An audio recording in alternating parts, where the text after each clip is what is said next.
Então, gente, vou falar um pouquinho sobre como obter os valores de entropia, né? A gente precisa quantificar, da mesma forma que eu tinha que calcular entalpia, energia interna, eu preciso calcular a entropia também. Bom, eu não vou repetir aqui o que que a gente já sabe fazer, tá?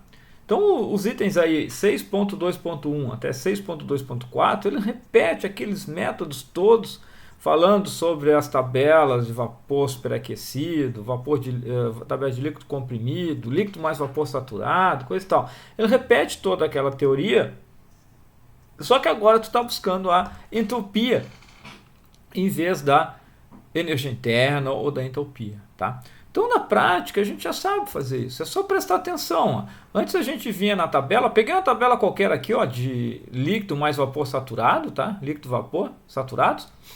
Então, o que a gente usava? Até então a gente usava a entalpia ou a energia interna. Agora a gente vai usar também a entropia. A entropia está sempre uma colunazinha aqui, ó, mais à direita. Então, tudo que se fazia lá, se calculava a título, entrada com pressão, entrada com temperatura, seja lá, tudo que a gente fez lá para calcular entalpia, energia interna, volume específico, serve agora para calcular a entropia. Tá? Então não tem mistério, eu não vou gastar muito tempo com isso aqui. O que é importante para nós agora é a utilização dos gráficos, tá? Principalmente o gráfico TS. Tá? A gente usou muito agora TV e PV. Agora a gente vai usar muito o TS. Logo em seguida vai ficar meio óbvio. Por quê? Porque para vocês, só adiantando um pouquinho, né, o TS tem mais ou menos a mesma relação que o PV tem com o trabalho, só que para o calor. Melhor dizendo, a área abaixo de um processo reversível, abaixo de um diagrama TS é igual ao calor daquele processo. Enquanto que num diagrama PV você tinha que a área de um processo reversível, a área abaixo de uma linha de um processo reversível, um diagrama PV era o trabalho. Tá? Então tem uma vantagem usar o TS em alguns momentos e a gente vai realmente utilizar bastante o diagrama TS.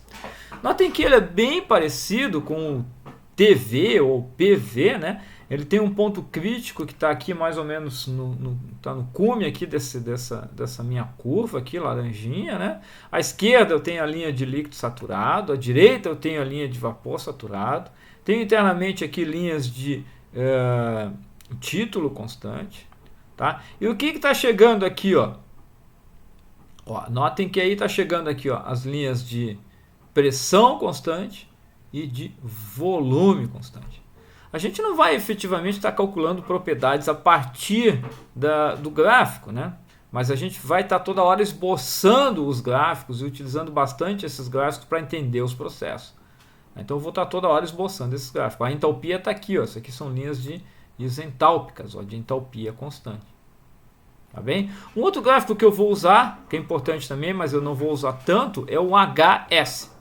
Tá? Então, quando a gente trabalha com ciclos de refrigeração, que a gente usa mais isso, mas eu nunca chego lá no ciclo de refrigeração e esse ano não vai ser diferente. Tá?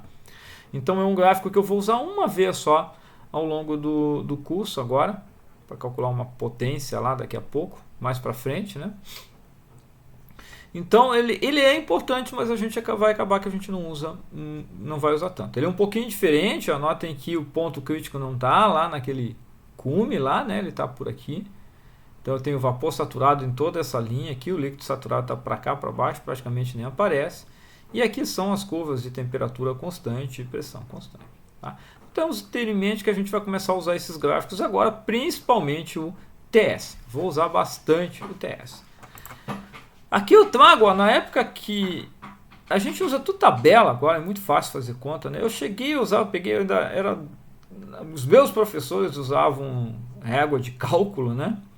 Então eles mostravam para nós, eu cheguei a usar inclusive o diagrama TS. Ó.